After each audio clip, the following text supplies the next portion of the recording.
பரஞ்சோதி அருட்பெருஞ்சோதி. ஐயா வணக்கம். வணக்கம் வணக்கம். ஐயா நிலவரம்லாம் இருக்குது. நிலவரம்லாம் வந்து கொஞ்சம் கிடைக்காம இறகலை. உங்களுடைய சேவை வந்து கொஞ்சம் சரி. இப்போது நம்மளோட இதுக்கு வரும். இறந்துருக்காங்க ஒருத்தருங்க, மனிதர்கள் இறந்து போயிருக்காங்க. அவங்க வந்து இந்த காரியம்லாம் பண்ணுறாங்களே, 16வது காரியம், 3வது காரியம், வருடத்துக்கு ஒரு தடவை ஒரு காரியம், இதெல்லாம் பண்ணுறாங்க. ஐயா இதை பற்றி ஏதாவது குறிப்பு சொல்லியிருக்காரா? இது எதனால இது மாதிரி செய்கிறாங்க? இந்த சடங்கு இதெல்லாம் வந்து ஏன் இது செய்யணும்? என்ன லென்த்தாக கேட்குறீங்களா? அது பேர் என்ன? அது 16ஆம் நாள் காரியம் சொல்லுவாங்க. பேர் என்ன சொல்லுவாங்க? ஒரு வருஷத்துக்கு ஒரு திதின்னு சொல்லுவாங்க. அதை விட்டுருங்க சாமி. 16ஆம் நாள் சொல்கிறோம் இல்லையா, அன்னைக்கு என்ன அதுக்கு பேர் வைப்பாங்க தெரியலையே. அது 16ஆம் நாள் தான் சொல்லுவாங்க. எனக்கு தெரிஞ்சு அவ்வளோதான் தெரியாது. ஊரில் என்ன சொல்லுவாங்க? எப்பப்பா காரியம் வச்சு, எப்போ காரியம், கருமாதி, ஐயோ கருமாதிம்பாங்க. புரிஞ்சா? புரிஞ்சுதான் புரியலையா? கருமம் அப்படின்றனால அந்த கரு மாதிம்பாங்க. கருமாதி அது உள்ள ஒரு வார்த்தை கரெக்டாக அதை உச்சரிக்கல. அது அந்த வார்த்தையை உச்சரிந்தா புரிஞ்சு போயிருக்கும். இங்கே ஒரு மாதிரி சொல்லுவாங்க, வடக்க ஒரு மாதிரி, தெற்க ஒரு மாதிரி சொல்லுவாங்க. அந்த இறந்து போயிட்டா ஐயா வந்து என்ன சொன்னார், எரிக்கக்கூடாது. முதல்ல யார் சன்மார்க்கத்தில் வந்து ஒரு 5 வருஷமாக 10 வருஷமாக நிறைய கடைப்பிடிச்சு அவங்கள வந்து சமாதி தான் வைக்கும், எரிக்கக்கூடாது. அதுவே இந்த காரியம் வந்து கர்ம காரியம் 16 நாள் பண்ணக்கூடாது. இது வந்து ரூல், அவர் சொல்லிட்டு போனதுதான். ஏன் அவர் வந்து இந்த இது பண்ணக்கூடாதுன்னா, கருமாதி கரு அப்படி சொல்கிறோம் இல்லையா, அது உண்மையான பெயர் ஆதியில் சித்தர்கள் வகுத்து கொடுத்து கருமாரி அம்மன். புரியுதா? கருமாரி அம்மன். அப்போது அந்த வார்த்தை வந்து இவங்க ஷார்ட்டாக ஆளுக்கு தகுந்த மாதிரி பேசி அதை ஒரு குழப்பம் பண்ணிட்டாங்க. அவங்க ஞானத்தில் இருந்தவங்க மட்டும்தான் அந்த வார்த்தைக்குள்ள அர்த்தம் வந்து புரிய வரும். ஏன்னா கருமாரி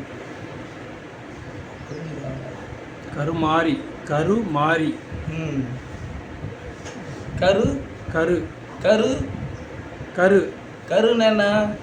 கருனா அந்த உயிர் வளர. அப்போ வந்து அன்னைக்கு வந்து என்ன சொல்கிறாங்க, அதில் கரு மாறி இவங்க அதை ஆளுக்கு தகுந்த மாதிரி அதை ஸ்டார்ட் பண்ணி பெருசு பண்ணி காரியம் என்ன, கர்ம காரியம் என்ன, கருமாதி என்ன, இப்படி அப்படின்னு சொல்லி அது உண்மையான ஒரே ஒரு பெயர் வந்து கருமாரி. ஏன்னா இப்போ மனித தேகத்திலிருந்து கருவுற்று வந்து இல்லையா, இந்த ஜீவன், இதுக்குள்ள உயிர், இந்த பாடி ஆன்மா, இந்த ஆன்மாங்கிறது அது வேணாம், உயிர்னு வச்சுங்க. உயிர் உடம்பு விட்டு போயிடுச்சு. இந்த உயிர் இருக்கு, இந்த உடம்புக்குள்ள இருக்கணும். அது தனியாக இயங்காது, பாடி தனியாக இயங்காது. உயிர் இருந்தால் தான் பாடி இயங்கும், பாடி இருந்தால் தான் உயிர் இயங்கும். அது ஆன்மா இயங்கும். இப்போ ரெண்டும் பிரிஞ்சு போச்சு. அது திரும்பி உள்ளே வந்து ஏற்றுக்கிறதோ சேர்த்துக்கிறதோ உங்களுக்கு தெரியாது. ஒரு வாட்டி போயிடுச்சுன்னா முடிஞ்சு போச்சு.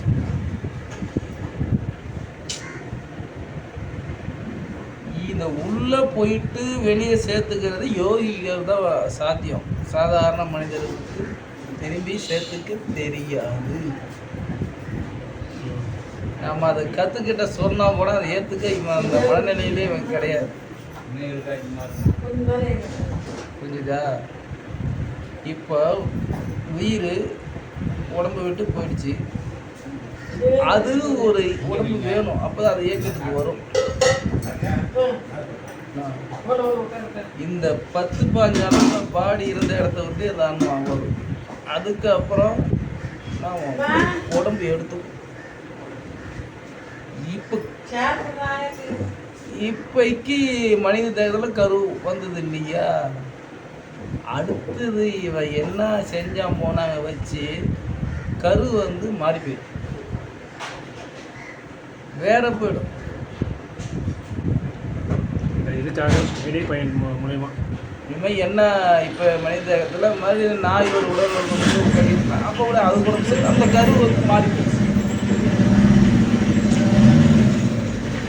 மனித தேகத்தில் இருந்த கரு 16ஆம் நாள் வேற கருவை மாறி போயிடுச்சு.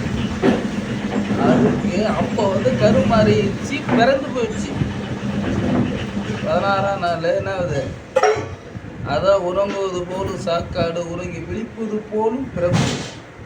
இப்போ அந்த மனித இதில் விட்டுட்டு போனா நீ எந்த இதில் வந்து நீ இப்போ பாப்பா அங்கே தெரியாது, உனக்கு தெரியாது. புரிஞ்சுதா? புரிஞ்சுதா புரியல? சைலண்டாக இருந்தால் எப்படி சார்? புரிஞ்சுது. அது மாதிரி வேற எதுக்கு போயிடுதா வினை பயன் மூலயமா? வேற ஒரு உயிரா மாறி. இவர் என்ன சொல்றாரு? அது பிறந்துச்சு இல்ல, நீங்க ஏன் அதை வந்து துக்கமா நினைச்சு பண்றீங்க? அப்ப அது பண்ணக்கூடாது. 16ஆம் நாள் நீங்க பண்றது அதுதான். ஆதியில் என்ன பண்ணிட்டாங்கன்னா அன்னைக்கு வந்து சாப்பாடு போட்டுருவாங்க, வடை பாயசம் சோறு தான் போடும். துக்கத்துக்கு எப்படி சோறு போட முடியும்?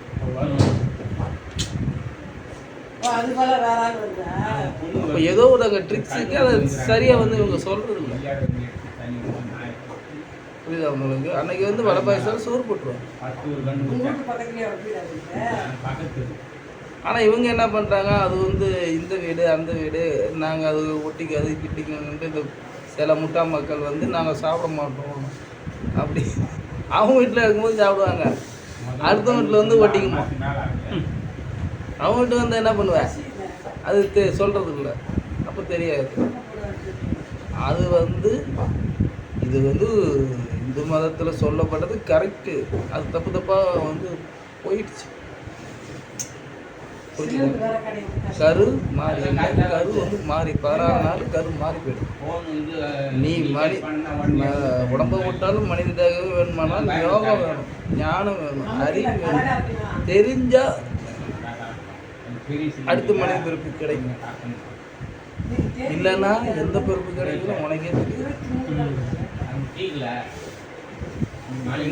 இப்போ எவ்வளோ ஒரு முக்கியமான பொக்கிஷம், எவ்வளோ விஷயத்த சொல்கிறார் உலகத்துக்கு, எடுத்துக்க எத்தனை பேர் தயாராக இருக்காங்க? முதல்ல கேட்கணுமே, கேட்டால் தானே எடுத்துக்க முடியும். இதை வந்து எதுக்கு நம்மளுக்கு அப்படிங்கிற ஒதுங்கி போகிறவங்க தான் நிறைய பேர் இருக்காங்க. அது ஒரு சில பேர் புரிஞ்சு போச்சு, அவங்களுக்குள்ள வந்து அவங்க உள்ள அறிவை பயன்படுத்தி இதுதான் சரிங்கிற விஷயமா வந்து அவங்க இதுக்குள்ளெல்லாம் வரல. அவங்களோட தன்னுடைய சுயநலத்துக்கு மூலயமா என்ன பண்ண முடியுமோ பண்ணிவிட்டு அடுத்தடுத்த நிமிஷம் பார்த்தா இதான் நிலைமைன்னு ஒத்துக்கிட்டு போயிடுறாங்க, அவ்வளோதான். யாராவது மாற்றலாமா தான் முடியல. தன் மனம் அவன் வந்து இப்போ அரசியல்லே வர்றாங்க, என்ன அவன் எல்லாரையும் மாற்றிடலான்னு பார்க்குறாங்க, மாற்ற முடியாதுல்ல, இருக்கிறது தானே இருக்கும். கருமாறி ஐயா சொன்னது கருமாறி காரியம் பண்ணலாம். ஏன்னா அது ஒரு ஆள் இருந்த இடம், அந்த இடத்த நீங்கள் தவறாக வந்து அது எரிக்கவே கூடாது, எரிக்கிறதே பாவம். ரொம்ப அற்புதமான இந்த தேகத்தை வச்சுட்டு நீங்கள் சமாதி வச்சுருங்க, படிச்சுக்கணும். வணக்கம் ஐயா.